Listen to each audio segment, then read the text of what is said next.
نحمده ونصلي على رسوله الكريم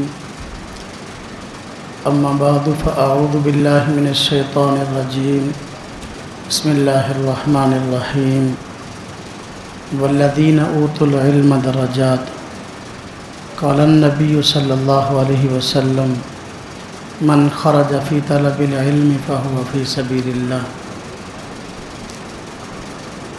اللہ رب العزت نے ہم سب پہ بڑا کرم اور بڑا احسان فرمایا کہ اس نے علم دین کے سیکھنے کے لیے، اس کی سمجھ کے لیے ہم سب کو یہاں جمع فرمایا ہے۔ یہ اللہ رب العزت کا بڑا کرم اور بڑا احسان ہے۔ اس دنیا میں سب سے زیادہ معزز افراد انبیاء علیہم الصلاۃ اور رسل کی جماعت ہے۔ ظاہر بات ہے، ہم سب جانتے ہیں کہ انبیاء اور رسل اللہ رب العزت کا انتخاب ہوتے ہیں، اور بلا شبہ علماء انبیاء علیہم الصلاۃ کے وارث ہیں۔ جب انبیاء اور رسل اللہ کا انتخاب ہیں تو ان کے جو وارث ہیں یہ بھی اللہ کا انتخاب ہے۔ اس پہ ہمیں شکر ادا کرنا چاہیے کہ اللہ رب العزت نے لاکھوں لوگوں میں سے انتخاب کر کے ہمیں علم دین کی سمجھ بوجھ حاصل کرنے کے لیے یہاں بھیج دیا ہے۔ جو آدمی علم دین کی سمجھ حاصل کرنے کے لیے گھر سے نکلتا ہے اس کو ہمارے یہاں طالب علم کہتے ہیں۔ طالب علم وہ ہوتا ہے جس کے ذہن میں ہر وقت علم کی تلاش ہو، جس کے ذہن میں ہر وقت کسی نہ کسی مسئلہ کے حل کے لیے طلب موجود ہو۔ طالب علم وہ ہوتا ہے جو اپنی معلومات کو دن بدن بڑھانے کی کوشش کرے۔ طالب علم وہ نہیں ہوتا جو سونے کی تلاش میں ہو، جو کھانے کی تلاش میں ہو، جو اچھی آسائش اور راحتوں کی تلاش میں ہو، اسے طالب علم نہیں کہتے۔ طالب علم کہتے ہی اس کو ہیں جس کی 24 گھنٹے کی صلاحیتیں علم کے حاصل کرنے میں خرچ ہو رہی ہوں۔ اللہ رب العزت نے بڑا کرم فرمایا، یہ طالب علم کی نسبت ہمیں عطا فرمائی ہے۔ ایک ہے علم کا سیکھنا، دوسرا ہے علم کا سکھانا۔ رب تعالیٰ کی ذات کو علم کا سیکھنا سکھانے سے زیادہ پسند ہے۔ اس لیے حضرت نبی پاک صلی اللہ علیہ وسلم نے فرمایا، خیرکم من تعلم القرآن وعلمہ۔ قرآن کو سیکھنے کی بات پہلے کی ہے اور سکھانے کی بات بعد میں کی ہے، اور ظاہر بات ہے سکھا وہی سکتا ہے جو خود پہلے سیکھے۔ اللہ رب العزت نے ہم پہ احسان فرمایا کہ یہ علم کے حاصل کرنے والی عظیم نسبت ہمیں عطا فرمائی ہے۔ ہمیں چاہیے کہ ہم اس نسبت کی لاج رکھتے ہوئے یہاں اپنے وقت کو گزاریں۔ جو شخص علم حاصل کرنے کے لیے گھر سے نکلا وہ اللہ کے راستے میں ہے، جیسا کہ حضرت نبی پاک صلی اللہ علیہ وسلم نے ارشاد فرمایا، من خرج فی طلب العلم فہو فی سبیل اللہ۔ جو آدمی علم حاصل کرنے کے لیے گھر سے نکلا وہ اللہ کے راستے میں ہے، وہ اللہ کا مہمان ہے۔ اللہ کے مہمان کا کیا اعزاز ہے یہ ہر آدمی نہیں سمجھ سکتا۔ آج پوری دنیا کے اندر جو ایک فضا ہموار کی جا رہی ہے وہ دینداروں کے خلاف ہے، علماء کے خلاف ہے، طالب علموں کے خلاف ہے، لیکن اللہ رب العزت نے جو علماء کا علم حاصل کرنے والوں کا مقام رکھا ہے، کائنات میں کسی کا وہ مقام اور مرتبہ نہیں ہے۔ اس لیے فرمایا گیا، خیرکم من تعلم القرآن وعلمہ۔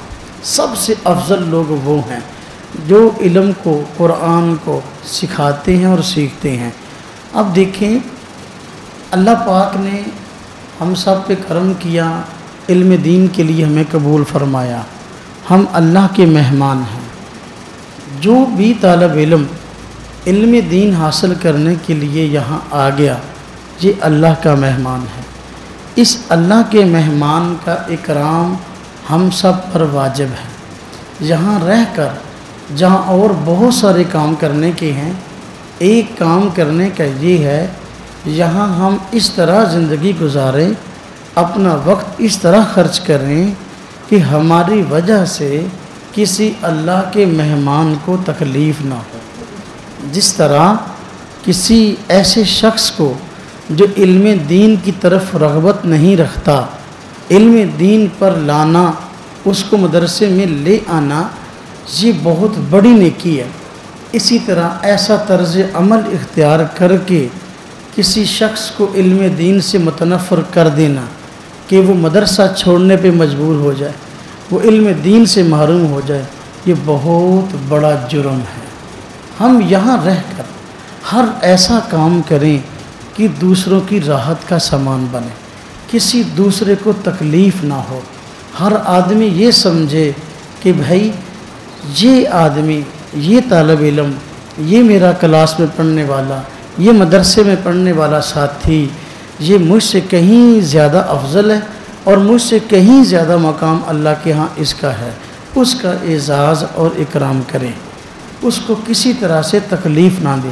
کسی عام مسلمان کو تکلیف دینا حرام ہے، تو وہ آدمی، وہ شخص جو اللہ کا مہمان ہے، جس کا اتنا بڑا مرتبہ ہے، کائنات میں کسی کا اتنا بڑا مرتبہ نہیں ہے، اس کو تکلیف دینا کتنا بڑا جرم ہوگا، بہت بڑا۔ اس لیے یہاں رہ کر جو کام کرنے کے ہیں، اہم کام یہ ہے کہ کسی دوسرے ساتھی کو ہم سے تکلیف نہ ہو۔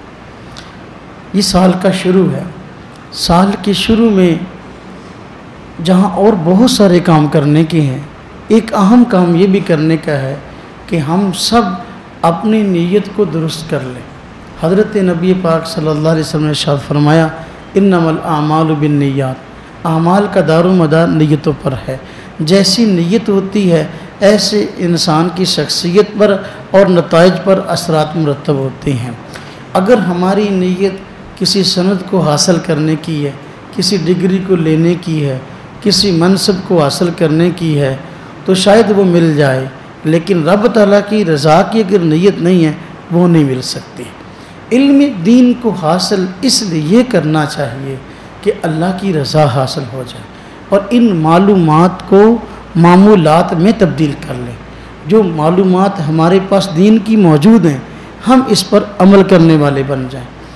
اللہ پاک نے کرم فرمایا، ہماری نسبت ایک ایسے مرکز سے جوڑ دی ہے جس مرکز کی فکر یہ ہے کہ جو لوگ پوری دنیا میں غیر مسلم ہیں وہ کسی طرح سے مسلمان ہو جائیں، اور جو مسلمان ہیں ان سب کا عقیدہ اور نظریہ درست ہو جائے۔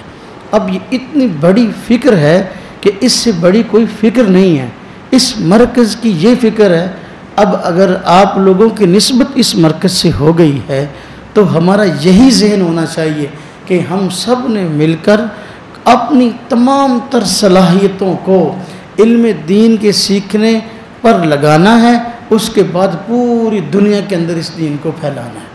ایک آدمی جب اس فکر کو لے کر چلے گا، اس فکر کو لے کر پڑھے گا، اللہ رب العزت انشاءاللہ اس سے اس کی سوچ کے مطابق کام لیں گے۔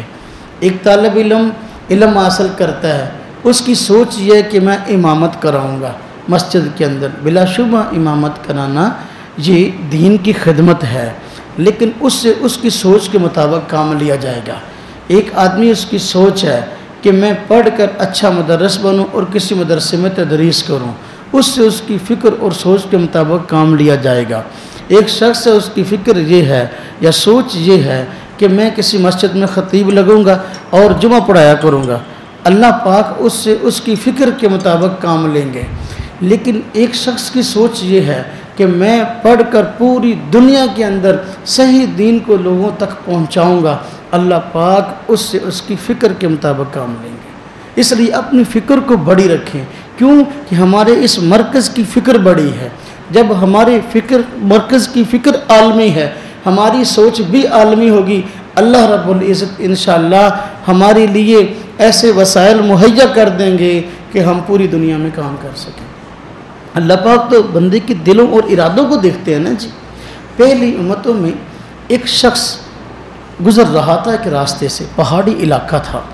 اس نے دیکھا ایک بہت بڑا پہاڑ ہے، بہت بڑے پہاڑ کو حسرت کی نگاہ سے دیکھا اور دل میں اس خواہش کا اظہار کیا، کاش کہ یہ پہاڑ سونے کا ہوتا اور میں اس پہاڑ کا مالک ہوتا، تو میں اس پہاڑ کو سونے کا ہونے کی صورت میں پورے جو مسلمان میرے ارد گرد غریب نادار مستحق ہیں سارے پہاڑ کو صدقہ کر دیتا، ان میں تقسیم کر دیتا۔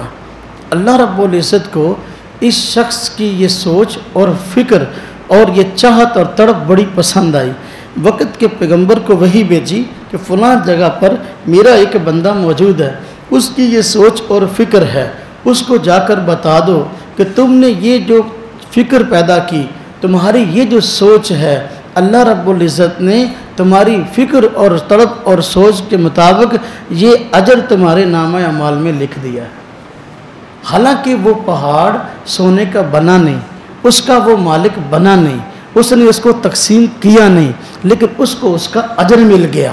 اگر ہمارا ارادہ یہ ہے کہ ہم نے پوری دنیا میں کام کرنا ہے، پوری امت مسلمہ کے عقائد اور نظریات کو درست کرنا ہے، جو غیر مسلم ہیں ان کو مسلمان بنانا ہے، اور اس کے لیے جہاں تک جانا پڑے جانا ہے، ہماری فکر اگر سوچ یہ ہے، اگر چلے گئے تب بھی کامیاب ہیں، اگر نہ جا سکے پوری دنیا میں تب بھی کامیاب ہیں۔ اللہ پاک ہماری فکر ہماری سوچ کے مطابق ہمیں اجر عطا فرما دیں گے۔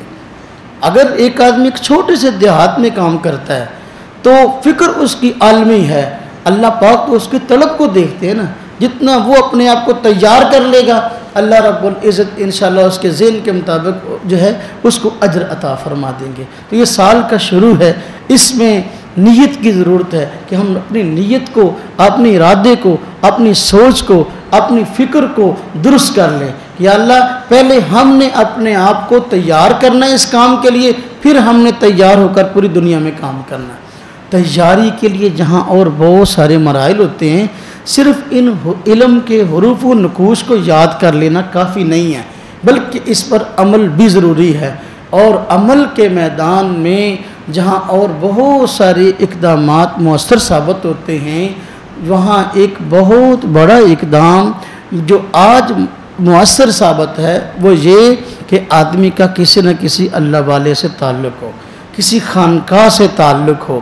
اگر علم موجود ہے، خانقاہ سے تعلق ہے، اللہ والوں سے تعلق ہے، اس سے عمل کا جذبہ پیدا ہوگا۔